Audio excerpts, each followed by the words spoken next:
No one knows what I have to go through every single time we get on to record before the record button is actually hit.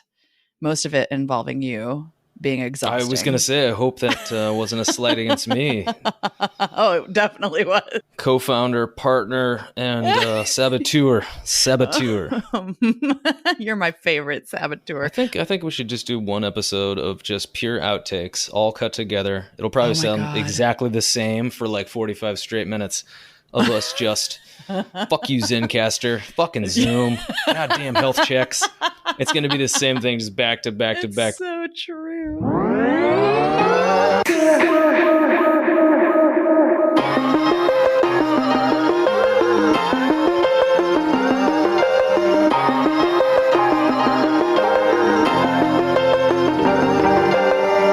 Welcome to Take Me to Coffee. This is a mentorship podcast for the digital age. For anyone who looks outside of the box for inspiration. And knows just how important a great mentor can be. From movie stars to blog writers to advocates for fair wage on stage, in this day and age, we have something to learn from everyone. You're the Eminem of our intro copy. That internal rhyme was something. I am like full 8 Mile right now. It felt natural coming out. So this is your weekly chance to get personal with people who've been down the road before you. And soak up a whole lot of inspiration from every corner of the internet. For those of you listening, and I don't know if you've had the same experience with your own technology stuff, but clearly, like with tools like Meet and Zencastr that have, offered upgraded versions of it for free during the coronavirus, what I think is happening is there's just way more people using all of these things. And so we've seen all of the technology that we've been using for a year become very buggy. Yeah, right?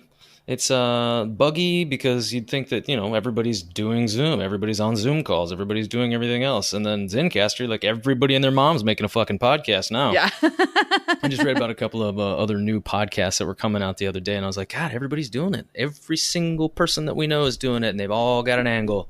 Was there anything interesting like that piqued your interest? No, same old stuff. It's funny you bring that up because tonight, and I swear we didn't plan this, by the way, but tonight, which we're recording this intro on Monday, so the day before you hear it, I'm actually moderating a fireside chat about podcasting with the head of podcasts for Morning Brew, which is this, humongous daily like news roundup newsletter. And I'm pretty excited because the entire evening is being put on by a really cool company called Badassery, which we will have more to tell you about soon.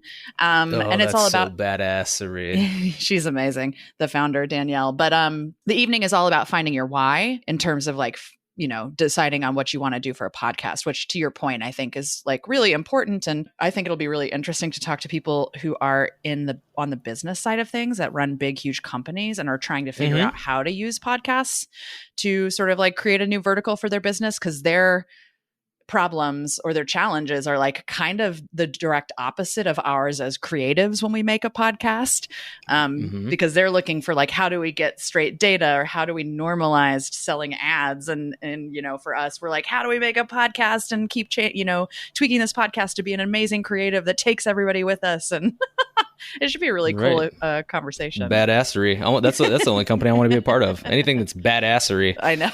It's a fucking new, it's like so a true. noun, verb, adjective. It's all the things. Like, what do we call that? A verb nounjative. Nounjative. Nervounjative. Keep going. That's random. Yeah, no, you know what? I'm gonna table that. We'll workshop that later. Noun, verb, adjective. I have another question for you. I wanted to ask you today. Go ahead. How are you feeling with all the like chatting about stuff starting to open back up again? Where's your temperature on all that for yourself and your life? Personally, I like it. I like it because it starts a whole bigger conversation of how do we safely start to do things, and now we have to methodically step through what it's going to look like each step of the way. And I think I personally believe that we're very, especially in the theater and the arts and things like that, anywhere where you're in close proximity, any kind of entertainment, I think we're very far away from it. But to have these conversations start now, right, and maybe come up with some kind of an answer or some kind of a guideline or a step-by-step process that we can start to institute or start to think about building the infrastructure for taking temperatures, cleaning things. I know it's a daunting task, but thank God we're starting those questions now before we start to reopen things in many states today and this month and in the weeks ahead. But I was just reading, just saw a report today that Cuomo says, we're going to start to reopen things upstate where people haven't been as, that's less dense in upstate New York. If you forget, New York State is a massive place. Yeah, it is right? a very, very large. What? It's not just New York City? Yeah, no, it's crazy to think about. But we live on, this tiny little 14 by 7, what was it, 14 by 3 square mile island. And that's where, 15 million people live. It's absolutely insane. Right. The rest of the state is a very large, wide open place that is full of mountains and hills and things like that. And they're going to start to reopen a little bit. But on May 15th, the city's clearly going to have, New York City's clearly going to have a longer, more drawn out process for what it is to be in the next steps of COVID. So it gives me hope. I'm also when do we start back up in the theater? I miss performing. I was telling my wife the other day, I was like, God, I just miss fucking being on stage. I miss it. I really do miss it. I miss going to auditions. I miss, I had a job lined up that was supposed to be in performances right now. And I'm just like, when the fuck am I going to be back on stage? When am I going to be back to be in front of the camera? When am I going to be doing what I love? And the easy answer to that is I could be doing that right now by putting out content, by doing what I'm doing right now. But there's something extra special about it when you go to the theater live, and you're doing it, live stuff. So, missing that right now. What about you? Are you missing what's going on? Where's your head at? What's your temperature right now? Speaking of, what's your temperature right now? I don't know. No thermometer. Sorry. No. I know. Stupid. You're so stupid. You can't even make jokes with you because you just kill the jokes. You're welcome. That's my job. You are the foil. That is right.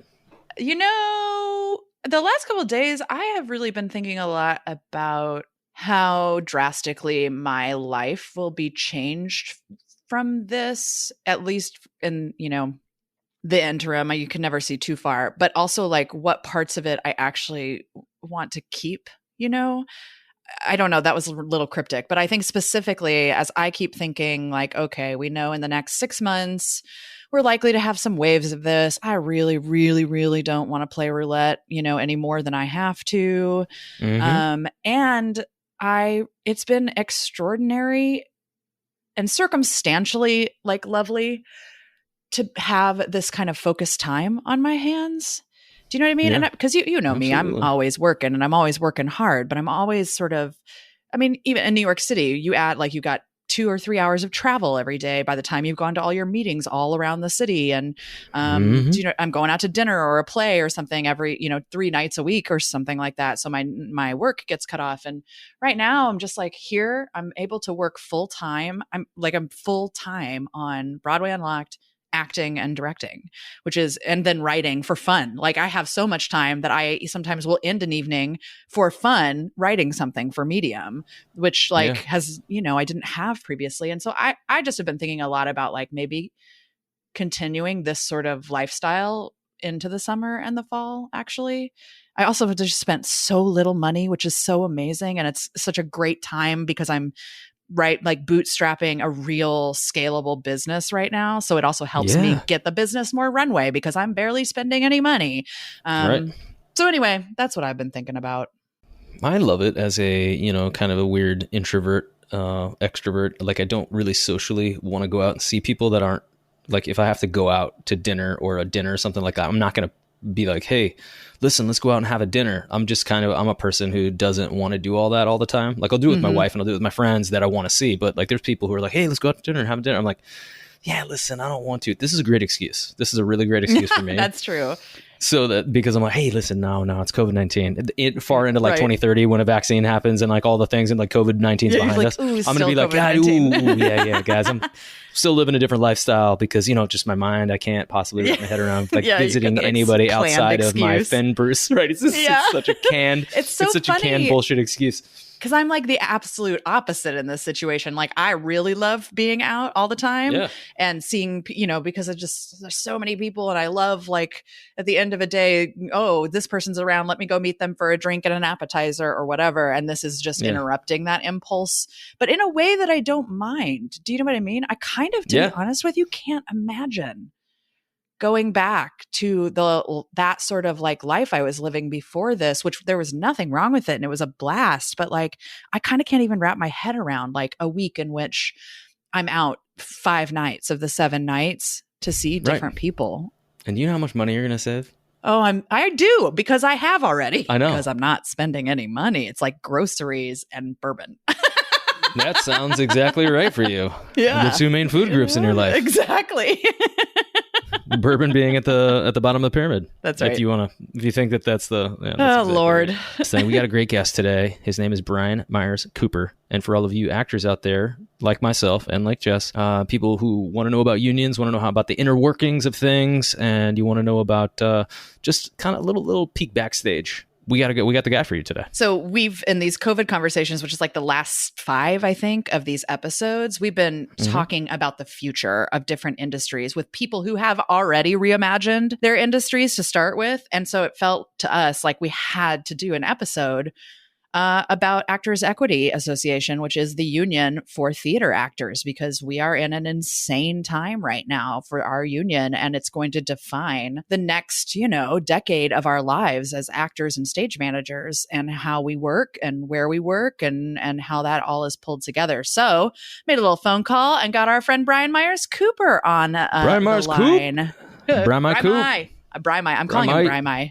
Brian Cooper. From now on, you have to. Yeah. Brian spent 27 years as a professional actor. I met him doing a production of Peter and the Starcatcher. And he's amazing because along the way, he's also become a writer, director, dramaturg, and an acting coach. I mean, he's also just a longtime labor advocate, and he has a insanely broad knowledge of business and of live theater. His partner is in the theater, and I've worked with him a handful of times, as we all, probably have. He's a fucking genius actor. But he served for 12 years on the National Council of Actors Equity Association. Is a trustee currently for the Equity League Pension Health and Trust Fund. The guy does everything. He's one of the smartest people. And he does everything. He does just everything. Like everybody on this podcast, I feel like. I know, right? It's so wild. Everybody's got their hat, like multiple hats that they pull on and off at all times. It's kind of so inspiring. And so one of the reasons we did this really quickly and got it up is because we're about to have an election for Actors Equity. And so this episode's sort of like a double header for you guys. I think for the actors and stage managers or anyone who's thinking about this, understanding more deeply how equity works is really helpful. And we definitely get into that stuff in the episode, because even like I didn't know some of this stuff, and I feel like I'm pretty well, attuned to it. Yeah. But even for those of you who listen who aren't actors and stage managers, this is a time for the arts where patronage and also just like advocacy and allyship from people who love to go to the arts is going to be such an important part of our rebuilding. And Andrew and I thought that it would be really cool for you guys to learn a little more about like the inner workings, like Andrew was saying earlier, of our union and how actors get paid and what the challenges are we face, because we think that just makes you ultimately a stronger advocate for live theater. Yeah, I mean, this guy's lobbied for, he was at the forefront of fair wage on stage, for the off-Broadway contracts, for this guy single-handedly has brought together some of the biggest union deals that we've seen in the past decade. And he's got, like I said, he's got an insane knowledge for what we do, how we do it. He respects both sides, but he sees that there is a void, and we have to course correct a little bit now in these times. And it's a perfect time to do it, because we're at a point now where we need to shake up what is going, and since now we put pause on everything, now it's time to go back and reflect on what's broken so that we can fix it to build a stronger future. And I think that's like one of those things that I'm looking forward to most about this episode. Yeah. And I just, as a little piece of punctuation, this is his writing. It's what he told us in his onboard for this podcast episode. This is sort of his mission at the heart of running for Equity Council with the rest of the Fair Wage on Council crew. In an unprecedented time where every stage in the country is dark for an unknowable amount of time, and where any return to normalcy feels uncertain, rebuilding and reimagining live theater will be job one of Actors Equity.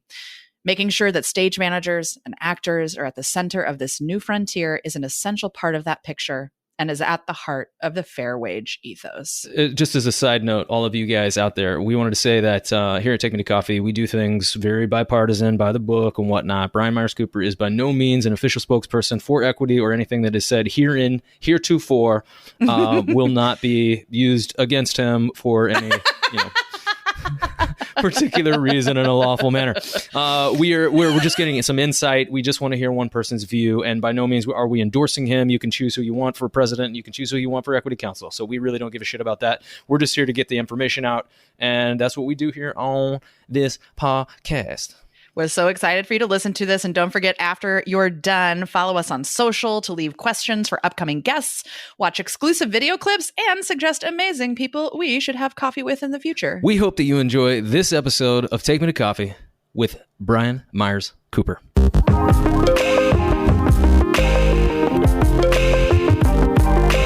by go, I mean, we just basically do this. It's not fancy at all. All of this, right? We don't have any, there's no like structure. There's no real, it's just, we kind of just no talk about slate. it. There's no clapping, no nothing like that. Yeah, this is super professional. Well, sometimes we clap. Yeah, we do. Sometimes we do. But we only clap for each other. That's true. We're having a proper, is this the first time we've done like a Sunday morning Take Me to Coffee episode where we're actually all having our coffee together? Yeah, it's been so long since we've actually on Take Me to Coffee had coffee. Everyone, I know. It is 11:15 EST, and we are finally having coffee. Brian, what kind of coffee are you drinking currently in your quarantine? I am drinking Brooklyn Coffee Roasters. I think it's an Ethiopian blend, which is delicious. And I got it in New York before I came to Ohio. I'm in Ohio right now. Oh, right. I moved to Ohio last week because my sister is a single mom of a toddler, and she's a nurse in a hospital, labor and delivery nurse. And her childcare crapped out. They quit several weeks ago, and she was going to have to quit her job because she didn't have childcare. Because there's no daycare that takes children for 13 hours a day and on weekends. I think the closest one was over 45 minutes from her house, which was then another 45 minutes to the hospital, and she has to be at work at 6:50 in the morning. So I mean, all told, Emerson, my niece, would have been in care for 15 hours a day.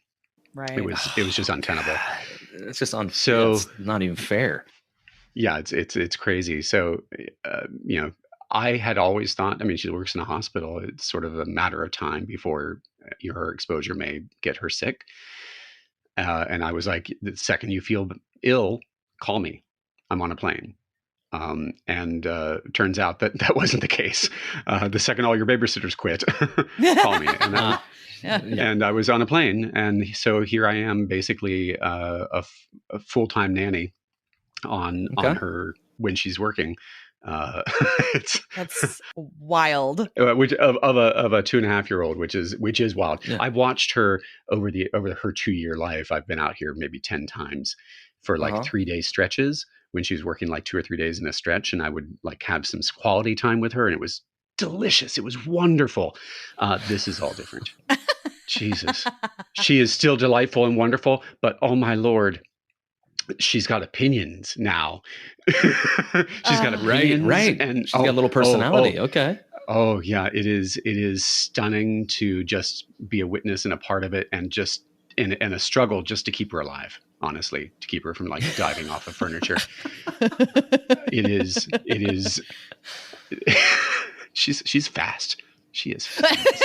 Yeah, right. Uncle Brian moving. I don't even know what's going on here. That's an immense culture disruption, in 360. That's what I think about when I listen to that story. It's bam, pandemic hits, New York shuts down, our jobs as actors gone, and then a temporary move to Ohio, totally different, plus basically being a full-time parent for the first time with no warning. That's so much change, Brian.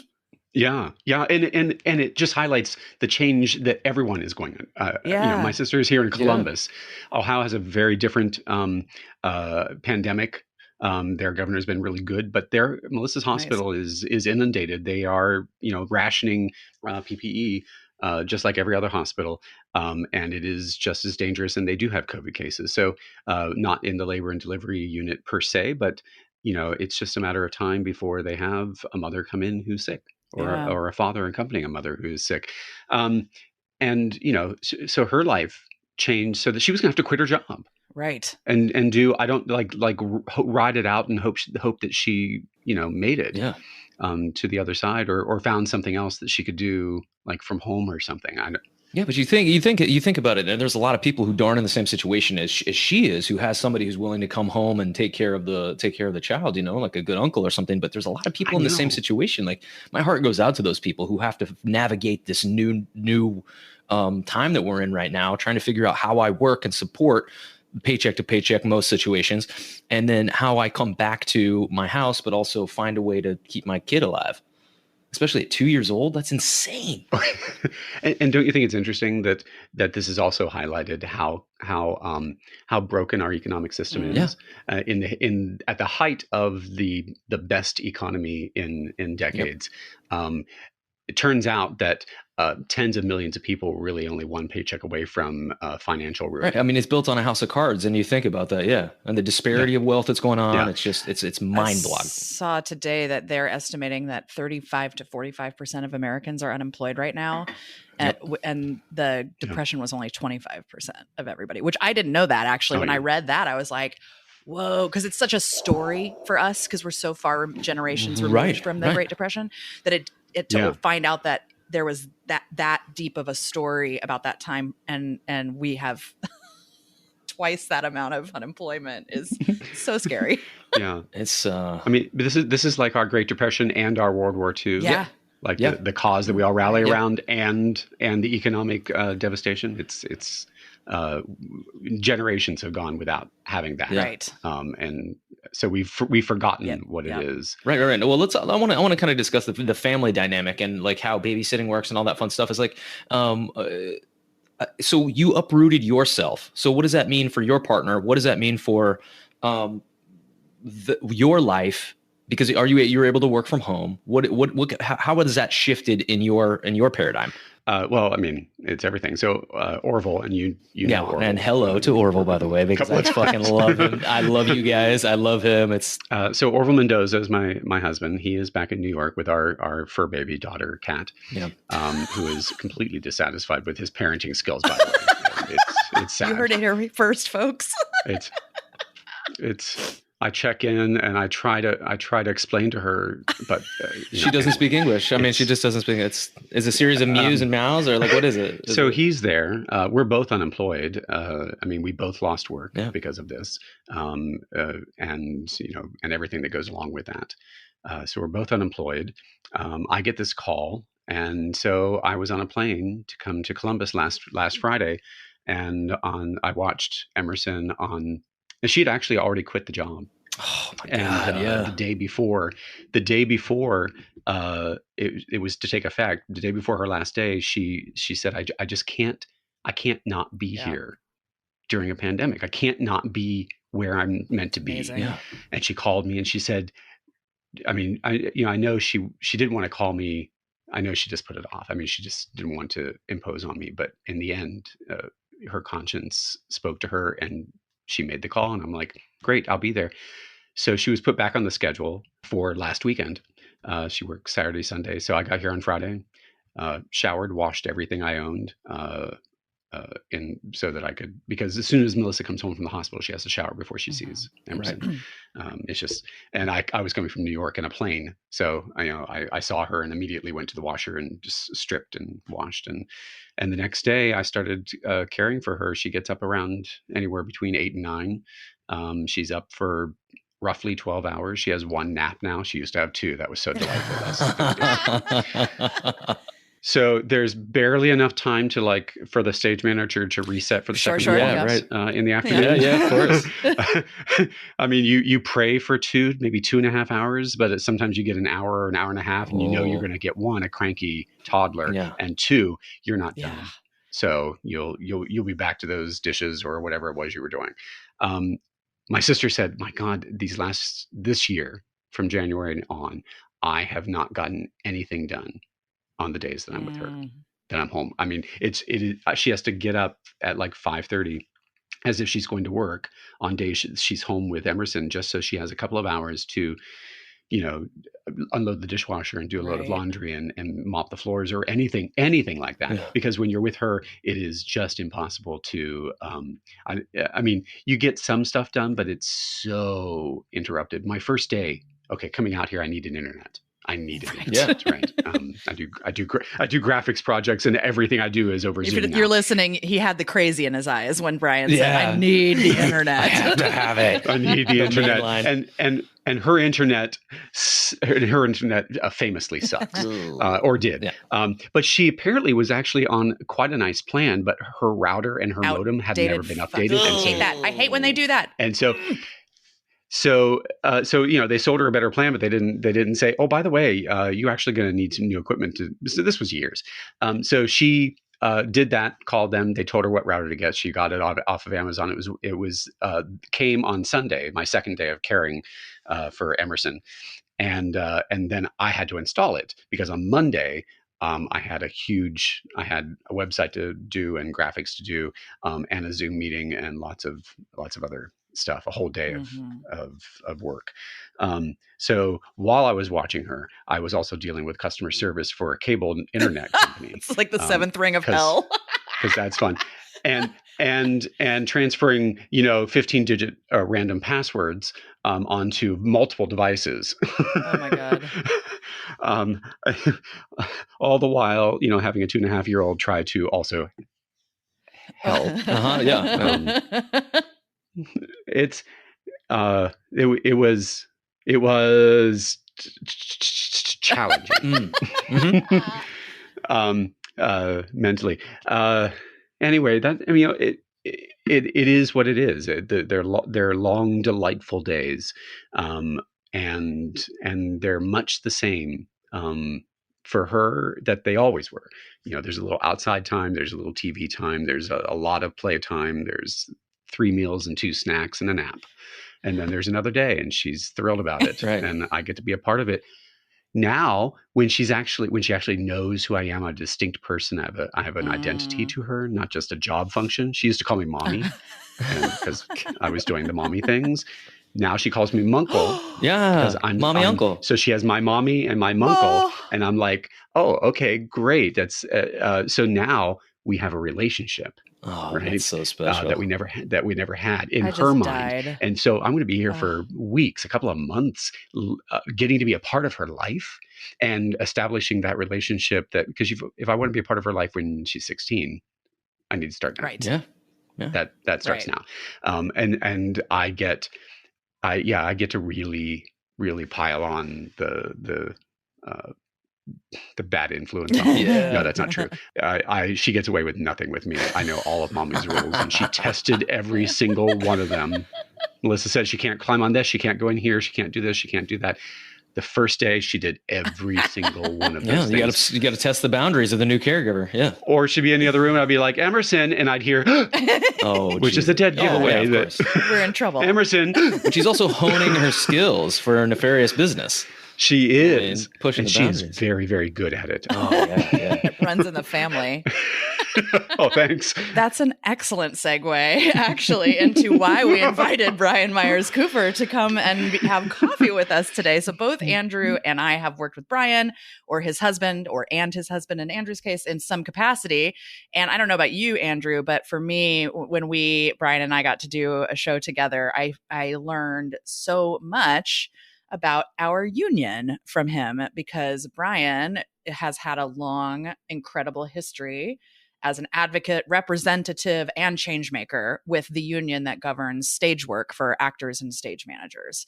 And I know that it's something right now that people in our industry are all swirling around with questions, surrounding what Andrew was just talking about. And for people who listen to the podcast who are patrons of the arts, we thought it would be really neat to let you in on a little bit of what we're looking at inside our industry right now as everything is disrupted. So Brian, will you just start by telling everybody just a tiny bit about your work and how that's connected to your work with equity and all that good stuff? Absolutely.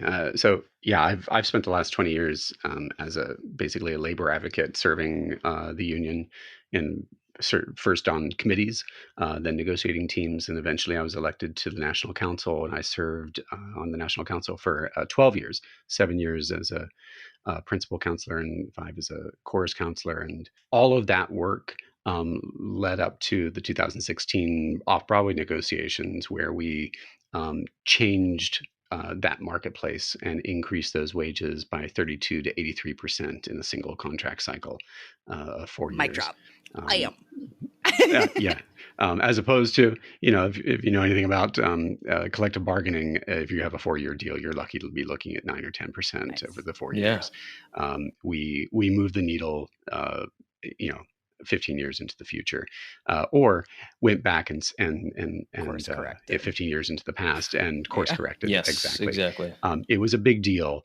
And along the way, I met some amazing people who ended up being the biggest support and leverage I had as the leader of the team that negotiated that deal.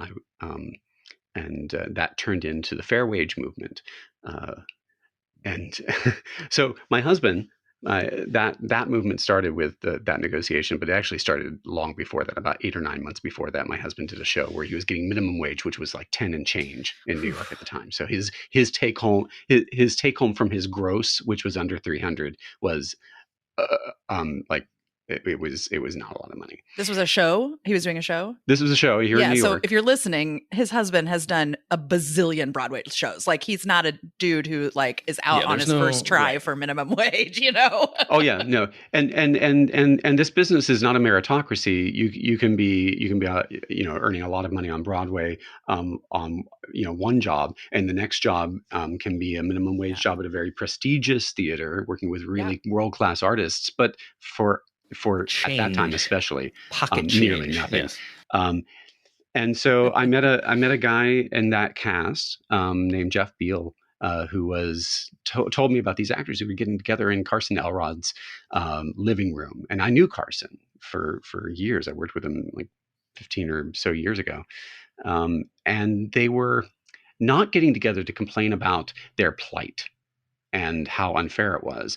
They did something that we've come to term blue skying. I love that. They were like, well, what if this were perfect?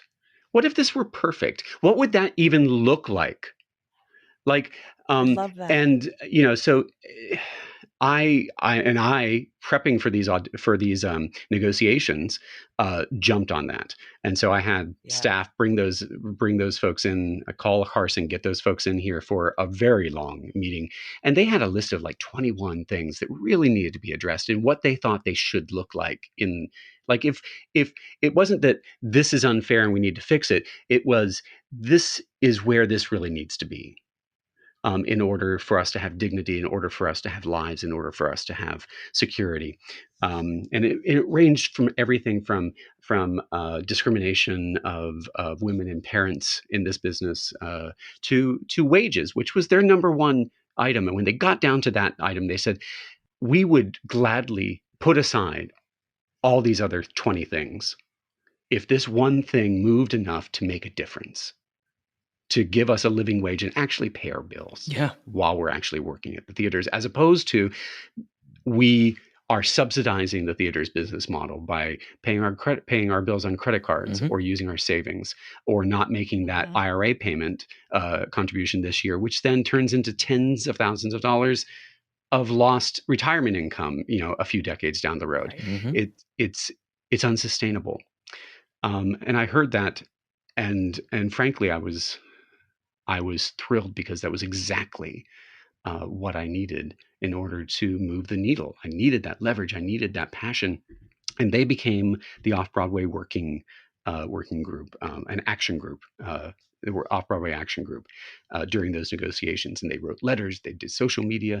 They made over 200 videos of people just detailing how the financial impacts of working as a ostensibly from the outside, a very successful off-Broadway actor working in prestigious theaters on world-class, world premiere productions that you've all heard of, and they were earning less than their monthly net in every case. No matter how far up the line they were, it wasn't enough to be a living wage in New York City. And with that leverage, we were able to move the needle by 32 to 83%. And I would say at least the top third of that at least is over what at that time was the $1,100 mark, which was termed a living wage in New York, to actually pay rent and live and pay your bills at a minimum, which is high. Maybe, but it's New York is very expensive, and that was a net amount too. That's what you actually had to have, right. And our salaries didn't even approach that on a gross amount, right. At the time, and most of them were in the lower to middle of that, which was just under $600 to like maybe $750. And there were contracts that were less than that too, ranging down to about $350. And all of those ended up getting increased. That year, New York State increased their minimum wage over 3 years. It was pretty, and it was pretty key to my strategy because that meant that those theaters on the lowest end were going to see a 66% increase over 3 years. Yeah. And if they could absorb that, if they could do that, then I felt it was unfair to allow the middle and upper players to do less. Right. So if you're going to raise the basement by 66%, you can't leave the middle and the roof where it is, because you're just compressing wages and making things worse. So that was a great argument, and it all worked out. And those people went on. They were psyched. They were very empowered after that win, and they went on to run for council themselves the next year. I was off council by then, and I stepped away to do other things with my time, not the least of which is spend time with my family. But they went on and they took all of that and started injecting that into the governance. And I was, if that off-Broadway negotiation and the fact that those people, these brilliant, resourceful, passionate people, ran for office successfully and started affecting real change, if that was my legacy from my time in governance, I was happy with that. Yeah. Job well done. And I walked away. Now it's 4 years later though, and I'm running, and I'm running alongside them as a part of their slate, and I could not be prouder. So could you explain, and this is actually, I'd be very easy for me to be like, explain for the people listening who don't know, but truly I have some gaps as well. So here's what I know. I know you're an actor. You become a working actor enough that you would like to join the union because you would like it to be a sustainable job for yourself. The union negotiates on behalf of our work and our contracts, but that's sort of like when you say there's councils, like, what does that fucking mean? What do you do? What is a council doing in the guise of our Actors Equity Union? So our national council is our board, is our board of trustees or board of directors or whatever of our union. That's what we call it. They're elected. They don't get paid. So there are officers in every region and national officers, and there are regional boards in our 3 regions, and together collectively they make up the national council. All told, there are 83 of them, which is a large group for a governing body. But it's a diverse group geographically and in every other way. And we need those voices in the room in order to be able to craft policy that actually addresses everyone's needs, from chorus performers to stage managers to people working in Minneapolis and Dallas and San Francisco, as well as people who are working in New York and Chicago and LA. If we don't really hear from those people directly, then the policies we make, and for decades this was true, are de facto discriminatory, though they were never meant to be that way. They were crafted around a very specific point of view, lens, if you will. So having those voices in the room is really important. In fact, we just set aside 9 council seats in this election for at-large people who don't live in Chicago, LA, or New York. Super cool. Because it's so important to point out, like, especially in New York, and again, this is on the patrons of the arts side, there's this, like, a lot of times it feels like I hear people voice their opinions about the theater and arts based on their experience at Broadway and off Broadway. Yeah. Which has just nearly little or nothing to do with like a theater in Kansas City and the way their business is running, or what it's like to be an actor in that market, or anybody else on the creative production. Exactly. We have conversations all the time that take a New York centric turn, and without those other voices in the room to say, wait a second, here in St. Louis, this is the way it is, and these are our priorities, these are our concerns, and it has been invaluable having more and more of those people in the room over the last 10 years, especially in the last 5, and this year will be a really big step forward in that. Those perspectives are just vital if you want to create policy that actually addresses a national membership's needs. Wow. Pretty fun. Yeah, no, that's exciting stuff. So what the council does, so they decide all of the relevant policy. So yes, the contracts are negotiated by teams of members and staff and professionals, attorneys, but council is responsible for signing off on all of those before they go to ratification to the membership, and only a couple of the contracts do that. They decide all relevant policy, audition policy, public policy, and the staff who are paid. Our executive director is in charge of our staff, our senior staff, our business reps, our business associates, our support staff. We actually have several union members working for us in various capacities that we bargain with, because yes, we are a union house. Yeah, right. We are a union, and we're a union. We're a multi-union house. So staff implements all of those policies. They administer those contracts. They enforce those contracts with every employer. We have like 2,000 employers across the country, very different, ranging from like storefronts and basements to Broadway. So it's quite the gamut. I'm just trying to take all that information. Yeah, right. You're welcome for your equity lesson, everyone. Oh yeah, it's. Right. If you're in some place that's like, you've been in that theater and you hear all these actors are like, oh my God, why don't I have this, or I don't have that, or I do this thing, and you go, well, why aren't you an advocate? You know what I'm saying? Like, there's so many times, and I've been on the phone with Brian, and I've been like, God, I'll complain like actors do, and you go, well, what change do you want to see? And then they just can't explain it. You're like, well, I want this thing, and you go, I don't know what that is exactly, and you're like, well, I can't change anything if you don't explain it. But then you've got all these people from different theaters and different avenues, just to tie this all back in, is that you've got all these different perspectives. And then you have people who've been in the same situation as you. And hopefully we can find a nice symbiosis. And I want to say this to all of our friends out there who are actors. This union works extremely hard. There is a lot of voices. There are a lot of kerfluffle in the room.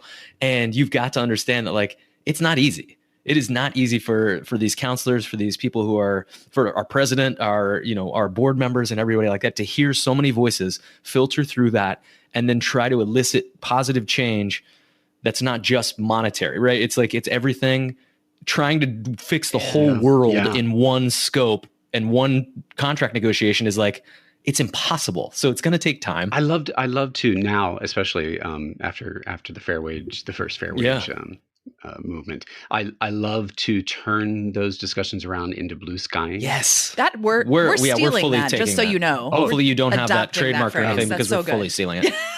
Oh yeah, no, it is trademarked, but we have really good subscription rates for usage. Okay. I'll give you $10 today. Why is this podcast paying a $10 subscription to use the phrase blue sky? It's unlimited usage. So. But I like to turn it around and say, all of those things are wrong. But what does perfect look like for you? Yeah. You don't have to solve everyone's problems, but I really want to hear, just for you, what would really work for you? And you really kind of have to. It's a hard thing to wrap your brain around. Blue skying something that would actually work for you, as opposed to fixing something that exists. Or fighting something that exists, or playing the victim, or feeling victimized by injustice. It's very difficult to say, I wish it were like this. I wish this happened and then this happened and I didn't have to be involved in this and then I got paid that. All that that is entrepreneurial in its essence. That is innovation. That is what we do every day. Those of us who have businesses, right, where we're looking to see, here's how it is. Here's like these things that I see that are missing or that we could make for someone. And what can I make? That's all it is. It's the same skill set. Ugh. Yeah. Yeah. I want for everyone to be able to do that. So do I. So do we. I think it's one of those things that we've also trained ourselves as, performers and actors and people in that way, is because the infrastructure has been in place for so long and it's changed so very little until recently, is that we look at it and you go, Bingo. Oh my God, this is how I wish this was different. I wish that, but you go, but the balloon is so much bigger than that. If you're inside of it and you look at the upper echelon of the balloon, I'm sorry, this is a fucking terrible analogy, but if you look at the upper echelon of the balloon and you're like, I wish I could have that part of the balloon, and you go, oh fuck, well, how am I going to get up there? Yeah. And you're like, I don't know how to build a ladder inside this. It's like so silly where you go, I've never had to think outside of the box because the box has been so limited. Yeah. And the disempowerment, yes, I imagine, right? Anyway, like of actors and artists in particular is also sort of a fence in some ways to being able to access that skill set because that you don't know is there because you're already feeling so disempowered from all the different aspects of how our business actually works. Yeah. I struggle with the thing, and I would love to hear your thoughts on this, Brian. I know we chatted about it, and to go back to this, and then I have another thought. To go back to this, I know we had a conversation about fair wage because I was doing a show with Orville, your husband, and we had talked at one point about like what is the ideal for you, and I literally had no answers. I was just like most of these people that you probably talk to, where I was like, I don't know, like. For me, it's different than a lot of other people. Like I work pretty regularly and I make a pretty decent living doing a lot of different things, not just theater. I do a lot of things in the creative arts. And I was like, I don't know what perfect looks like. Like, I don't know, I was doing an off-Broadway show at that point. And I was like, I honestly don't even have the words for it. I don't have the scope for it. And this was 7-8 years ago.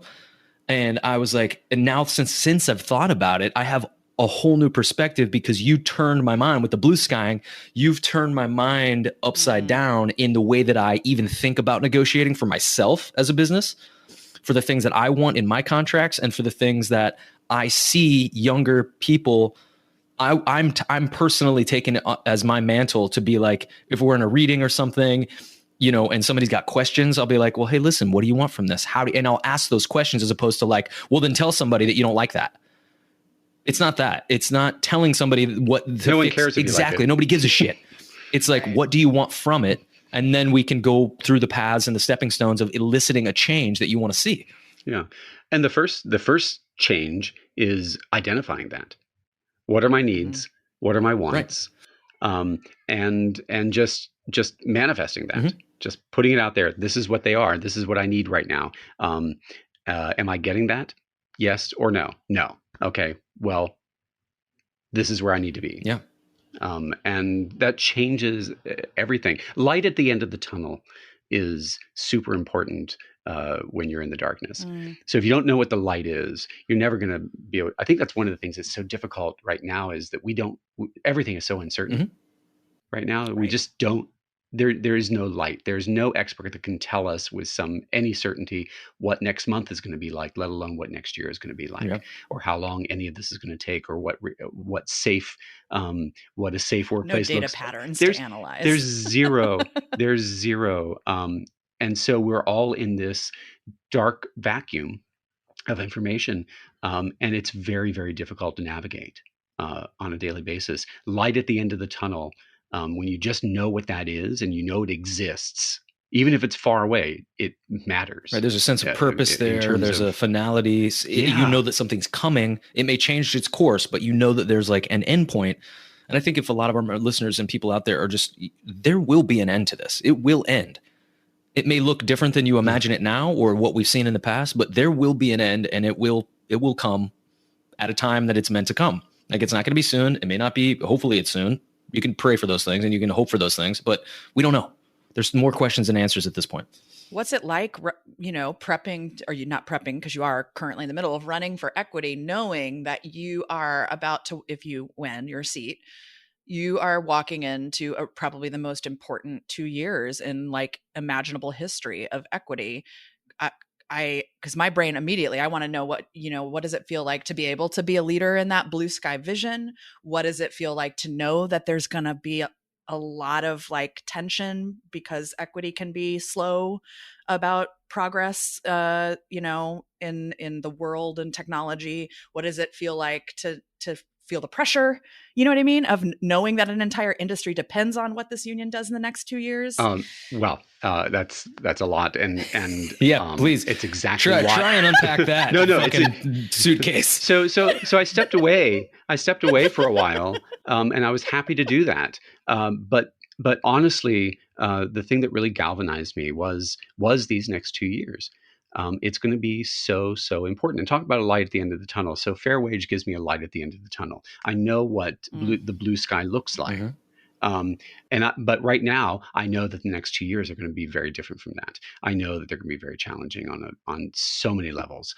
So anyone who is elected in this cycle, or anyone who remains on council, because it's every other, only half the people are up for election every other year. Those people are going to have to rebuild and reinvent whole segments of our industry. It's not going to be the same. Excited. But here's the thing: I don't want to put the pieces back together in the same way, because I don't want the normal that we left in February. As good as that was, in whatever ways that it was good, and there are many ways that it was good. This pandemic has unveiled, as it has nationally, the cracks in the system. Things like, we are really only 1 or 2 paychecks from financial ruin, right. And that is ever so much more applicable to artists in the gig economy, when you don't know when you're going to work next, and this industry is experiencing 100% unemployment. I can't think of a time when a union faced a membership of 52,000 members nationwide where every single one of them were unemployed for the foreseeable future with no end date in sight. Right. And I'm ponying up to put my hat in the ring to lead this, but I think the opportunities that come with this, I mean, to nurture those theaters that are going to need help. I mean, we're there, and there, it's going to be difficult for our bargaining partners. It is. We know that they're struggling just to keep their doors open in any way, shape, or form. They've laid off most of their staffs at most institutions nationwide. Every stage is dark. And basically, they're just doing what they have to do to keep the lights on, with no revenue, or limited, very revenue, curtailed revenue. Yeah, I mean their corporate revenue, their donor revenue, I'm sure, is down because of the uncertainty. It's they are down to basic austerity operations. So they're going to come back. And some of them will come back faster than others, and some of them will need more help.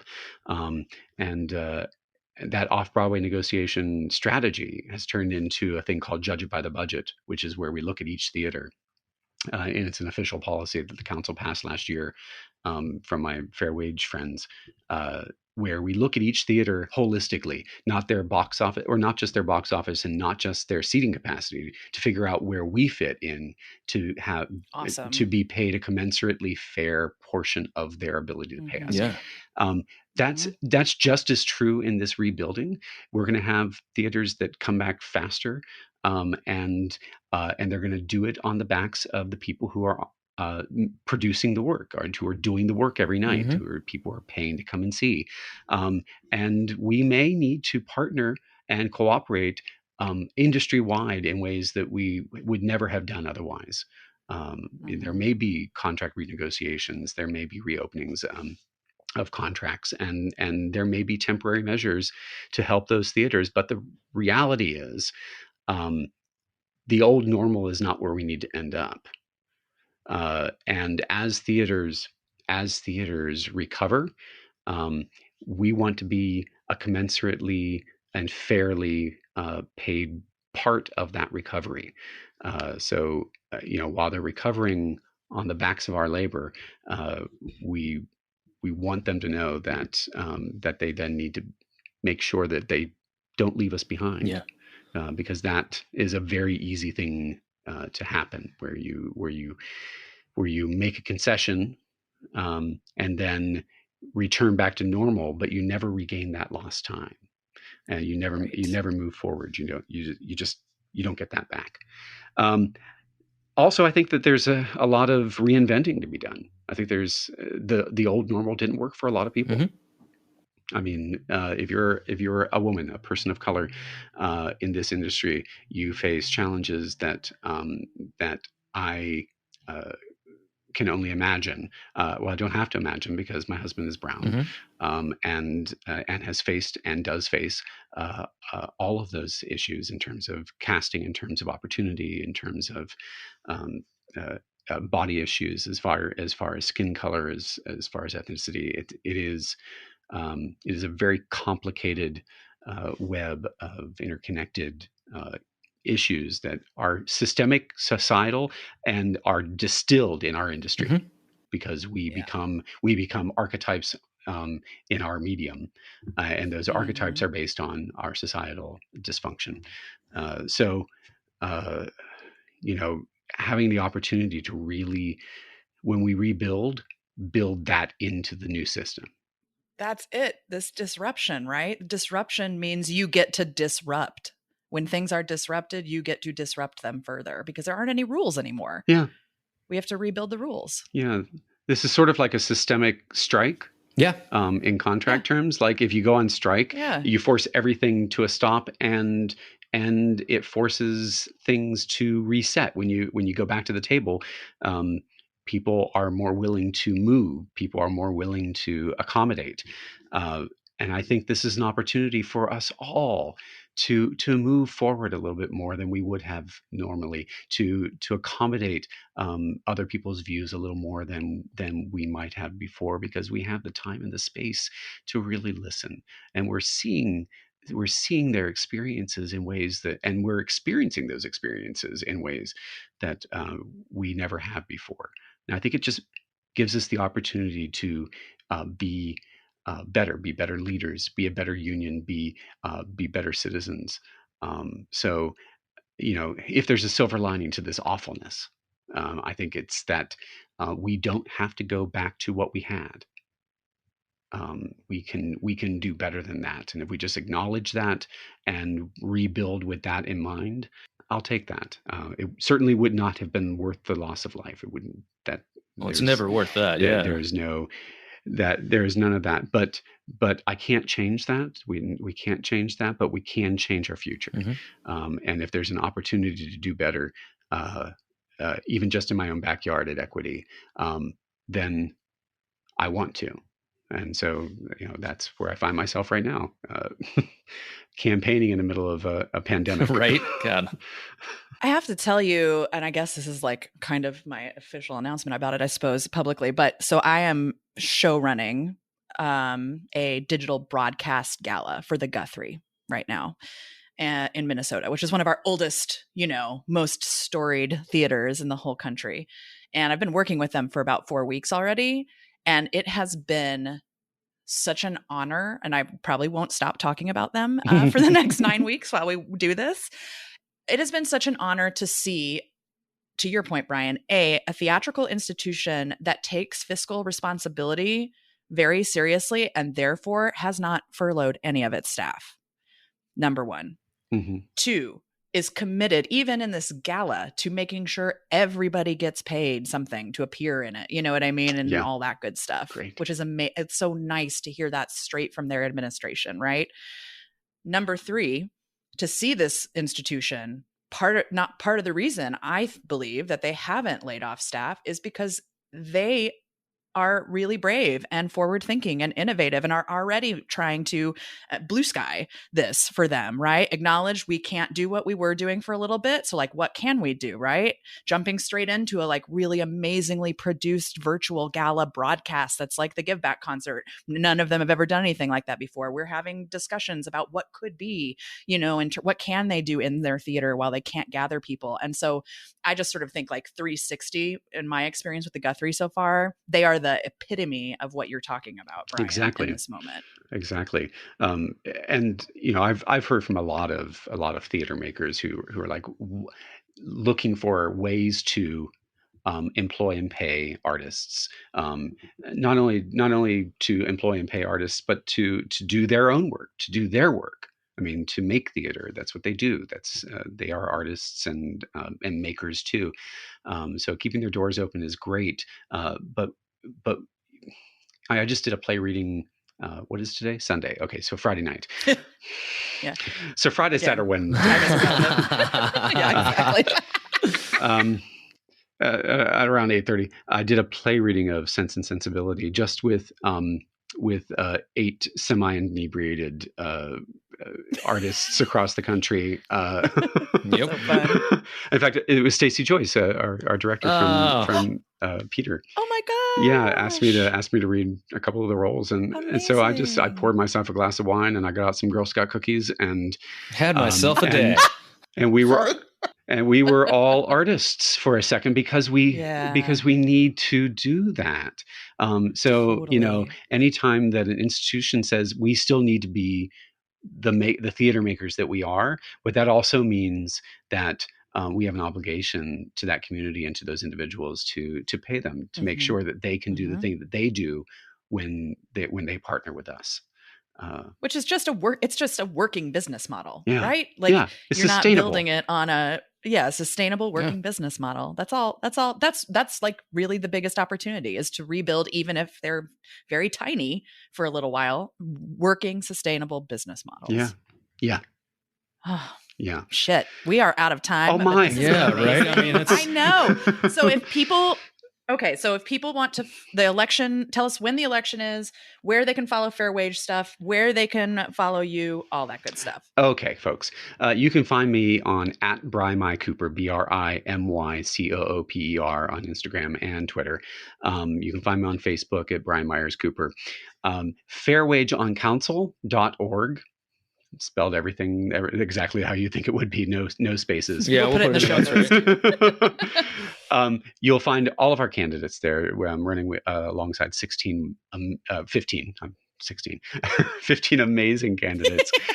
You can read their statements. You can find out a lot more about them individually and collectively what our platforms are.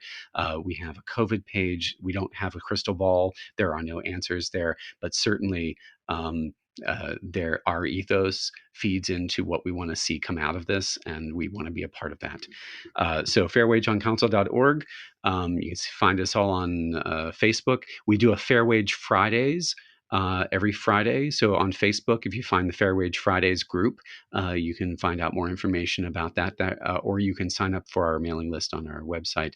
But that's just a virtual town hall that we're holding. That's really not about the elections. It's about people from around the country sharing their experiences, sharing their challenges, their solutions. The first one we did a couple of weeks ago was almost entirely about unemployment, because that was the height of everyone filing for unemployment after their shows closed, after their contracts were canceled. Everyone was frustrated across the country, and it was a big sharing of resources of our members, stage managers and actors, just getting together and sharing. So that's what those Fair Wage Fridays are about, and they've really taken off. So if you're interested in that, go to the Facebook group and get more information about how to join that. You should join that, Jess, because this last week was all about streaming and new business models, new models of sharing our work, which are happening all over the country in all kinds of ways. The Guthrie is only one example of dozens of theaters that have come to Equity and said, hey, how can we still share this work? How can we do this? There was a theater in Chicago that did a production of Teenage Dick, and they opened it. They did a preview. Actually, I don't even think they opened it. I think they just did a preview or a couple of previews, and they taped it. And then Mhm. and then they never went to the theater again. And they show that every night at 8 o'clock Central Time. And you can buy tickets to it as if it were a virtual performance. And they've worked out a way it's to keep people safe, but share their work. And the theater is open for business, even though the stage is dark. Anyway, there's so much innovation going on. It's so exciting. Coming out of this, there are so many opportunities for a very different business industry of live theater. Thank you all. Thank you both for having me. We're excited to see what the future looks like. Thank you.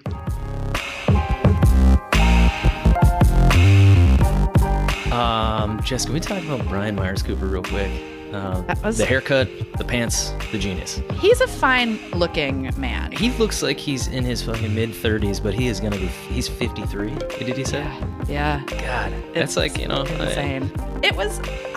The opportunity to sit down and really hear more in-depth information about how equity works and the people who are sort of leading it into the future felt like a real privilege today, I think. That's something that doesn't happen very often for me. I don't know about you, but... Yeah, same thing. As I've never really thought about who's on council, who is working for Actors Equity. I mean, I was one of those people who constantly complained about, things that I was like, God damn it, why do we still work in these archaic times of if I want to work through the fucking break, why do I have to fucking take a 10? You know what I mean? It's stupid stuff like that to me where I'm like, if we're in the middle of something, why the fuck am I taking a break? Then my question for you is how has that changed based on this conversation or knowing Brian? Again, that's what I'm saying. That's the blue sky. You go that in an ideal world, that is my want, my yen. But to facilitate that and make it happen, I don't have the answer for that. And I think that's where a lot of people are, is changing of the paradigm and changing of the infrastructure of, what this could be, and I feel like a lot of these subgroups that get together and chat, like the Carson Elrods and the Blue Skyers, or whatever that group is called again, getting people together like that to be able to think out loud and kind of brainstorm on what we want and what would be perfect, and then have another group of people to be like, hey, listen, how do we facilitate that? How do we actually get that to be tangible? How do we get it in the working language?